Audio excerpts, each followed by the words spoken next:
Hey there, this is Pam Perry.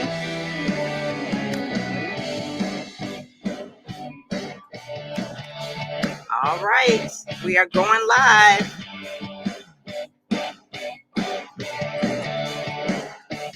So,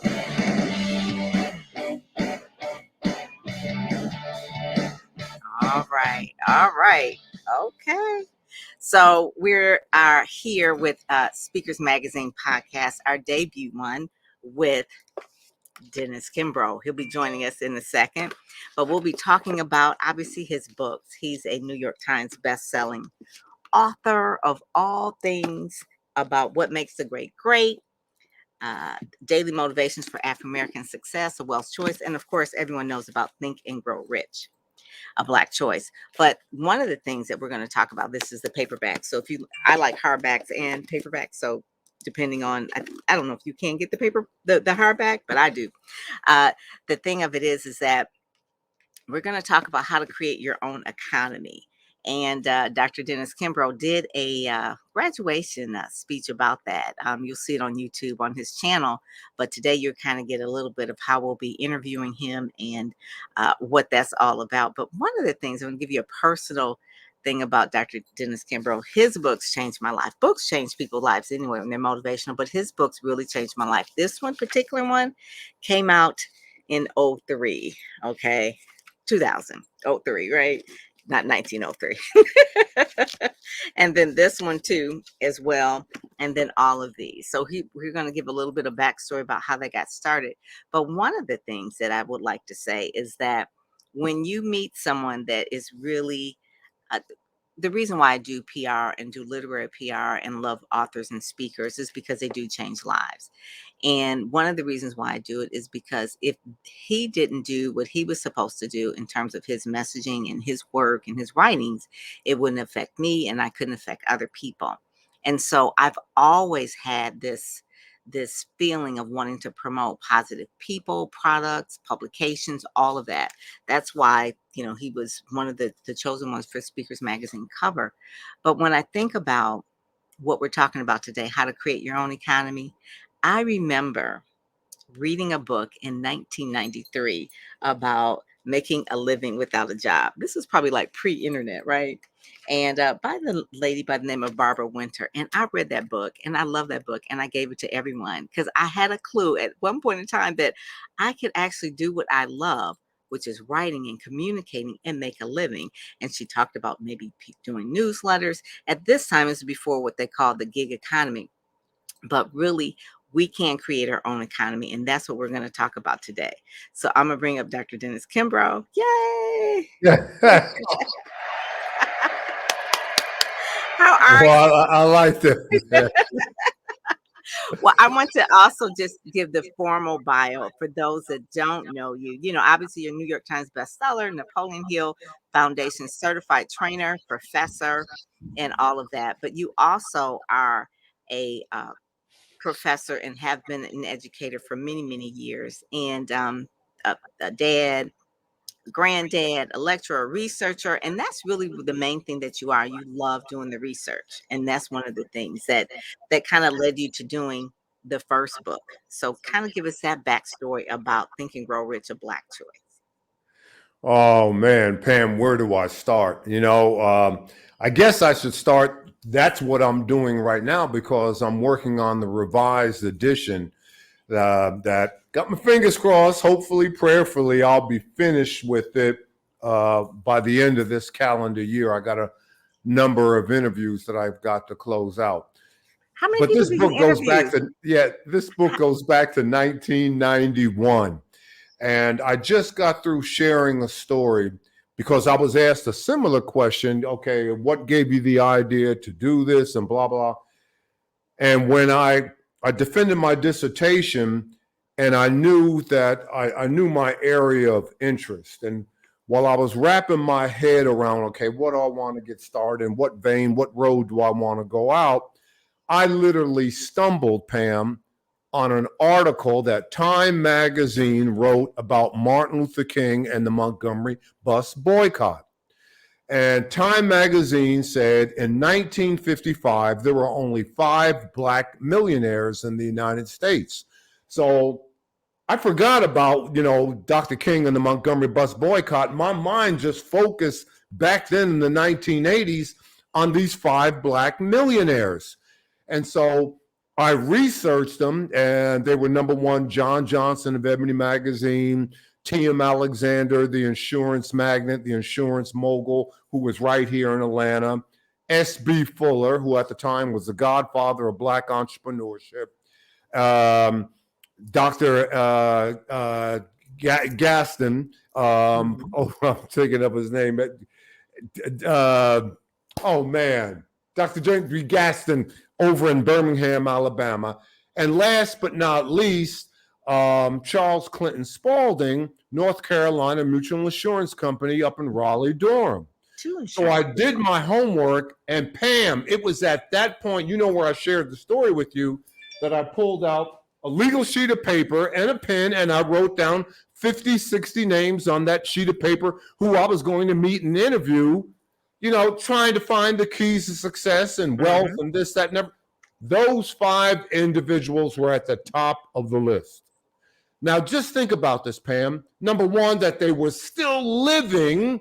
Right. 1955, there were 5 black millionaires, and here we are in the early 1980s. The only one that had transitioned was Charles Clinton Spalding. So, long story short, I flew to Chicago, knocked out a couple, S.B. Fuller, John Johnson, who I got a chance to interview twice. I went over to Birmingham, Alabama for the better part of the day, interviewed A.G. Gaston. And then right here, I spent an entire afternoon with T.M. Alexander. And what makes his story so unique, he was the individual that insured the cars that were used in the Montgomery bus boycott. Because great stories in life. Oh my God! Did you ever get to interview Nelson?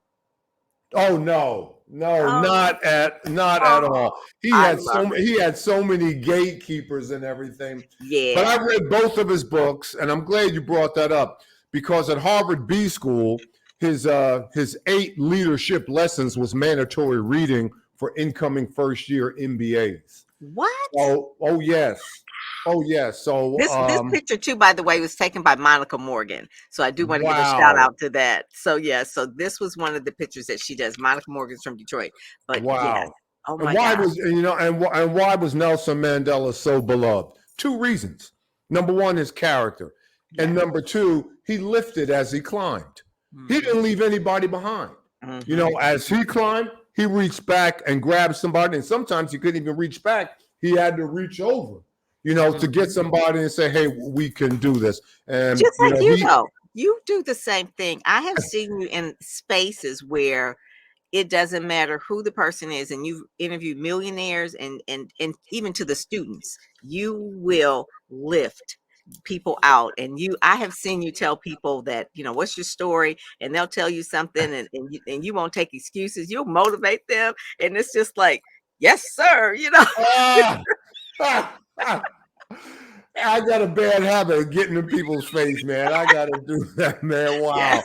Well, I guess that's just my nature. That's part of my DNA. Now, I know in a circuitous framework, I answered your question, but that was really, and I'm glad you asked that question, because that's literally how it happened. And like I said, even though I couldn't meet Charles Clinton Spalding, I went up to Durham, North Carolina, and spent 2 days at North Carolina Mutual Insurance Company interviewing family and friends who knew this man best. And that's why I was inspired. You held up daily motivations for African American success. Yes. I got it memorized. Yes. Go to May 13th. May 13th, because that's what it is, like one of those things where it just sits on your nightstand, and it's like the first thing that sets you off in the morning. It's got to be positive, and this is it. So May 13th. Are you trying to hustle me? So are you trying to hustle me? And that is Charles Clinton Spalding, and I got it memorized. Charles Clinton Spalding, super salesman and founder of North Carolina Mutual Insurance Company, was asked what it takes to get to the top. the same that takes an Indian are taking hard work and determination. But most Determination. important, you got to hustle. Hustle. That's it. That's it. Hey, But what one is of the things, hustle? it says hustle is doing something that everyone else is certain cannot be done. Hustle is getting the sale because you got there First, first you and hung hung on on. after others Others gave up. gave up. Hustle is Hustle burning is the heaven if midnight you're a oil. hustler, and hell if you're not. Hustle is the only way in which you're going to reach your dreams and goals. Wait, hustle is missing lunch. And hustle is burning the midnight oil is blood, sweat, and tears. Oh my Hustle God. is missing lunch. Hustle is believing in yourself when no one else will. Hustle is you got the sale hung up your wall. I don't know. I can go on and on and on. But living. This is the truth. This is the truth. So when you wake up in the morning, do your prayer, meditation, read the Bible, then read this. Okay. This is the Wow. thing because it's a daily thing. And listen, this book came out a while ago. Was it 03? Okay, you signed it in 03, but I think it came out before that. Did it No, come out? not yet. 93, 94. And you ready for this, Pam? Number one, I didn't want to write the book. I mean, What? Random House just beat me over the head and shoulders. You got to write it. You got to write. I said, no, my next book is What Makes the Great Great, because that's where I spent the bulk of my life on. And they said, no, people are saying they pick up Think and Grow Rich, and whatever page they're on, it's almost like a daily motivation for them that day, blah, blah, blah. Mhm. And I finally acquiesced, and I said, this is the way that I want to write it and the like. I'm glad I wrote it. Not because of Pam, this will blow you away. Okay, here's a book that I gave them a lot of pushback. I look back on it and I'm glad that I wrote it.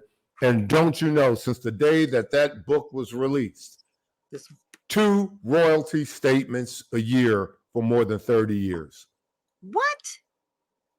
Oh my God. Now, see, that's what I'm talking about. Using your gift or using something that's so natural for you Yep. to do that you get paid for. And that's how people can create their own economy. That really is it. Because I remember the first time, I'm working a job and I'm working as a publicist. And I remember someone came to me and says, hey, can you do some work for us? And I didn't know at the time. I was in my late 20s, and they says, how much would you charge? I says, I don't know, $500. And I'm telling you, when they paid me for something that was like so easy to do, I was like, oh my God. I was like, this was easy. And that's when I really started thinking about how to really create my own economy or make a living without a job. I just grew up in an era where you just needed to have a job. A lot of people didn't even know how to spell entrepreneur back then, much less Yep. like to start a business. And then I started the business from home, which was unusual because people were like, well, you don't work from your home. Mhm. I don't need an office to do what I need to do. I just need a computer and Yep. the internet and a phone. And that's really what it is. And so today it's the creator's economy. And one of the books that I looked at a long time ago too was How to Make a Living with Your Writing. So if you write, I mean, Mhm. there's all kind of writers that you could just do writings for. And but the key skills are what makes the great, the strategies for achievement. Because a lot of people do want to be their own boss, but if Yep. they're not motivated, they will fail. Okay. So it's like, well, I want to be my own boss. I want to keep my own hours. I want to be able to wake up when I want to wake up and do what I want to do. And I was like, they don't have a clue. Oh, they are lost. Lost. You will work. Number one, you are your own boss. That's a part of the creator's economy. And that's Mhm. what I told those students. The biggest mistake you'll make in life is to think that somebody else signs your paycheck. You're in the creator's economy, whether you want to or not. And then everybody says, well, I want to be financially independent and I want to do this and I want to do that. Once you hit that level, you will work twice as hard for yourself that you will ever work for anybody else. That So you part. can forget about sitting back with your feet up, drinking umbrella drinks. I want to know, what in the world are you thinking about? So that's a part of the, and now we don't have a choice because Mhm. part and parcel of the creator's economy, number one, average is dead. I mean, now you don't meet expectations. You've got to exceed expectations in this economy. And Yeah. again, going back to what I said on that Saturday, either you be extraordinary or you're going to be forgotten. That's number one. Mhm. Number two, I mean, you don't have to compromise in order to be recognized. Focus on what you said, your unique skills, your unique gifts. Mhm. Now is the time for you to be expressive. And when you do focus on your unique gifts and unique skills, I mean, excellence is going to come into the picture regardless, because that's something that you're completely engaged in. So the key is to fall in love with what you are doing, and that's what you will do best. And Pam, it goes back to so I had 6 focus groups.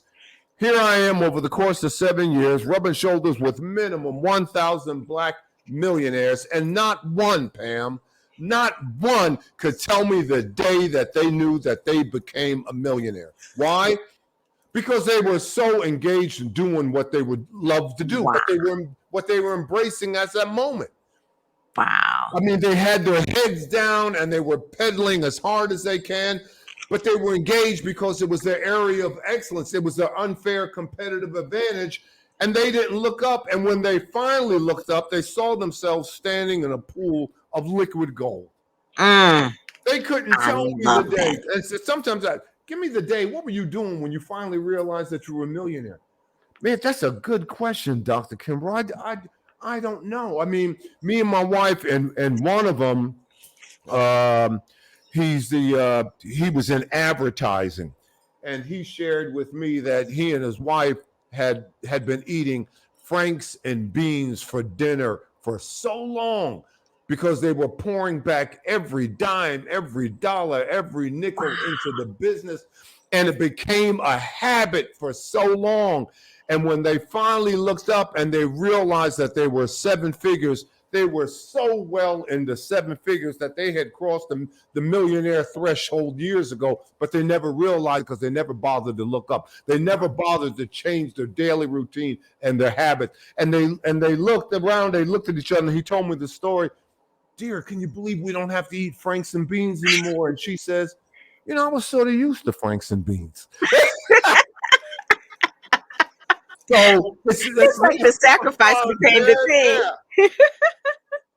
And that we got someone that says, strive and thrive in your own lane. Loving this conversation today with Dr. Pam and Dr. Kimbro. Real appreciate the much needed insight. Wow. And it is. I mean, when it became like a day for me to really realize that I could be highly paid doing something that I love, really swimming in my own lane, it's like a fish in water. It became such a release for me.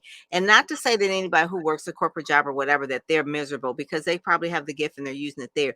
But if you ever wanted to step away and do a consulting, it's going to be so natural for you to do, because it's a gift that you have just sharpened the saw all while you were in corporate America. And so I just really like the fact that it's the creator's economy, but there's problems that need solutions. And if you can, an entrepreneur, what I think really does best is identify the problems, and they are the ones that are bringing the solutions. So they see things in a different lens versus someone who's in corporate.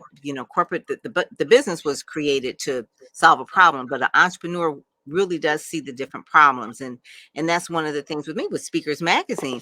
I saw this was a problem in the industry where not enough African Americans were on covers of magazines that were speakers. They are speakers, and I think Black people are like the best speakers. I really do. They are colorful, soulful, exciting. You got them, and I said, but there's nothing like this.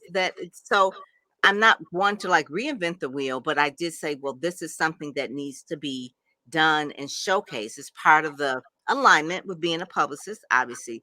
But an entrepreneur will see things, and they're like trailblazers in a way. They are trailblazers. They're seeing problems. They're trying to create a solution for it and do it at scale.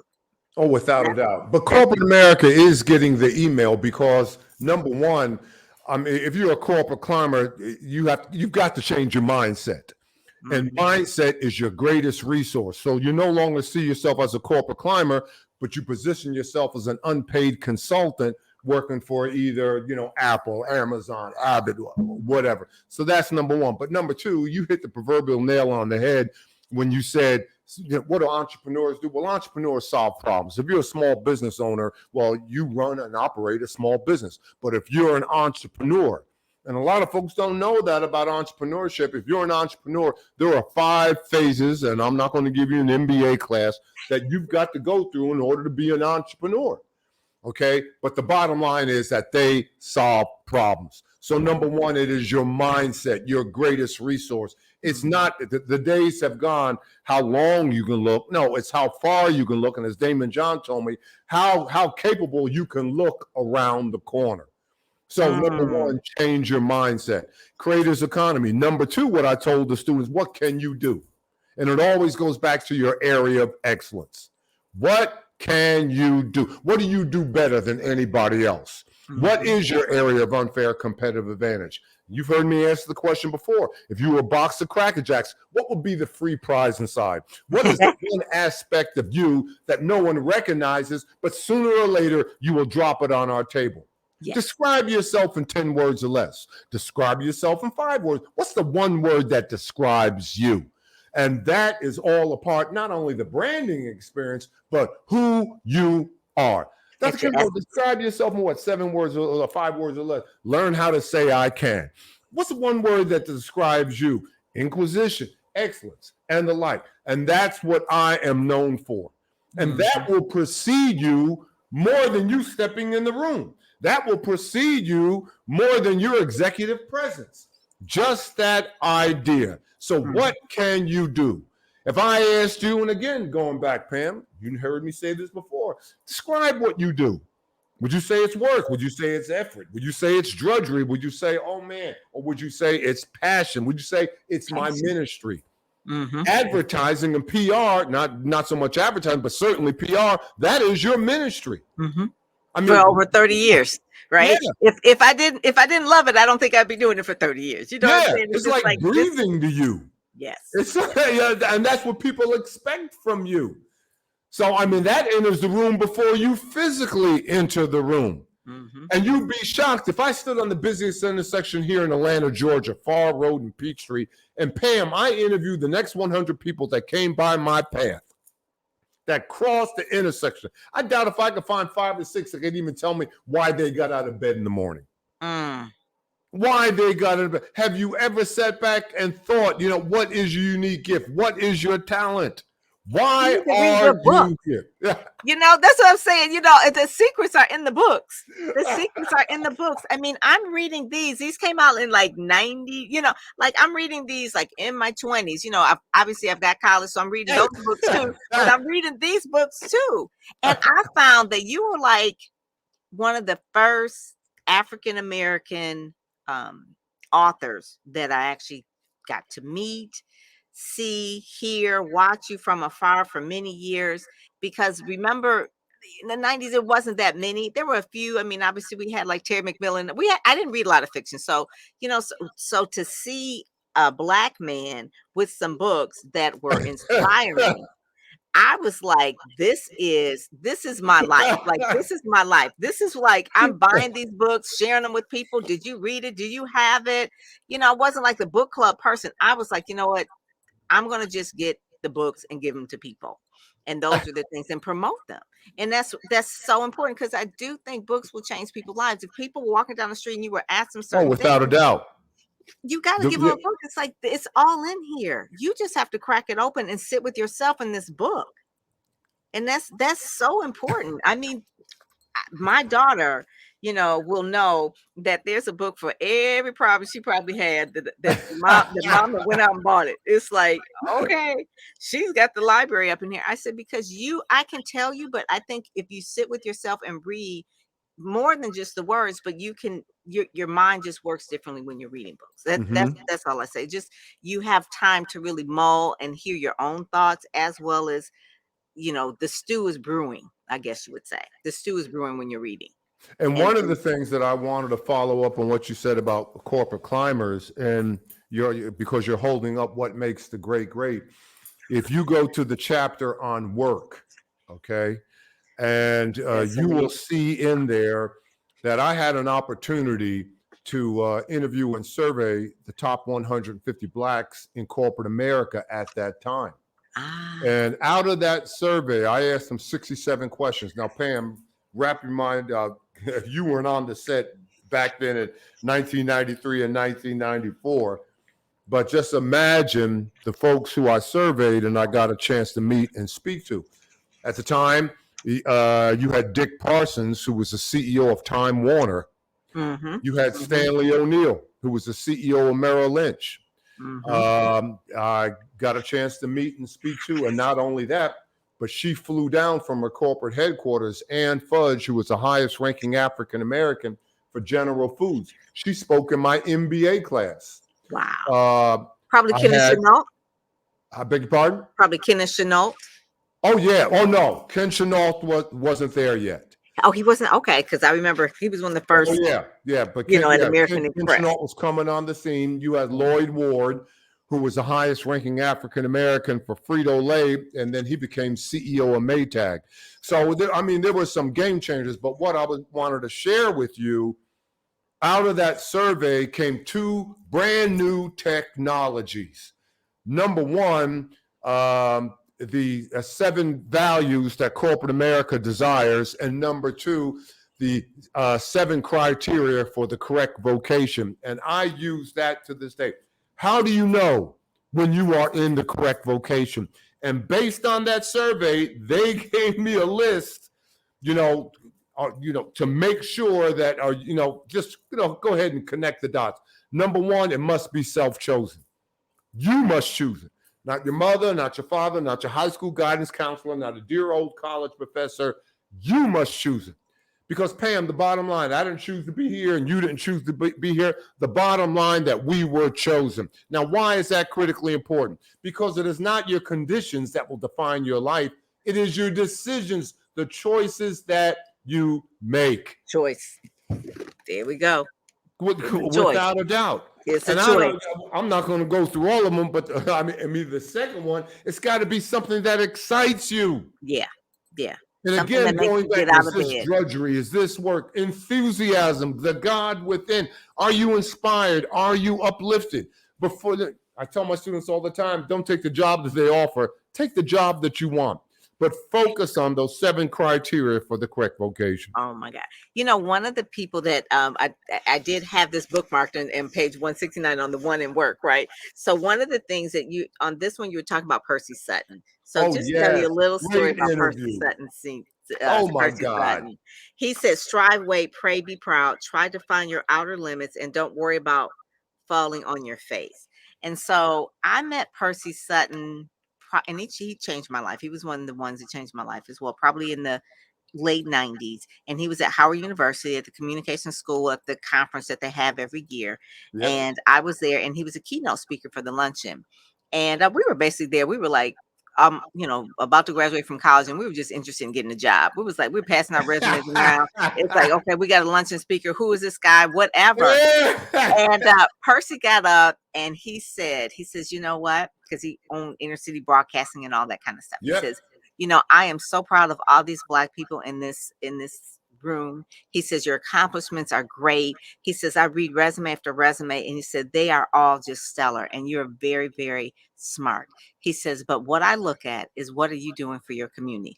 Are you a member of the NAACP? Are you a part of SCLC? What are you doing in the community for Black people? That's what I'm looking at. I'm not saying that you can't be about yourself. I said, but I will send you a letter from my perspective. If you're not doing anything for Black people, and I don't see it on your resume, I will write you a nice letter back. Congratulations on all your accomplishments and all the wonderful things that you're doing. But until you really decide that you want to uplift Black people in the community, I can't help you. And when he said that, my mouth was like, I was like, oh my God. It was never put I didn't say this as eloquently as he said it. And from that point on, I have been pro-Black about everything that I've done. Speakers Magazine is pro-Black. I started organizations that were pro-Black. I've been in NABJ that was it was like, you are here for a reason. You're Black for a reason. You're going to have to uplift the community unapologetically. And when he said that, because he was the attorney for Malcolm X, right? So that was part of his thing. And so Percy Sutton comes from a long list, long line, long lineage of achievers, man. Ooh, that baton, he had been coached by his father, his grandfather, and the like. Mm-hmm. Now, he really had a sea change. He was really inspired because he was Malcolm X's attorney. Yes. Yes. And he shared with me stories about Malcolm X. And God, I should tell these stories. My wife used to say, tell Malcolm X story, tell the Malcolm X. He shared so many stories about Malcolm X and personal excellence and making a difference.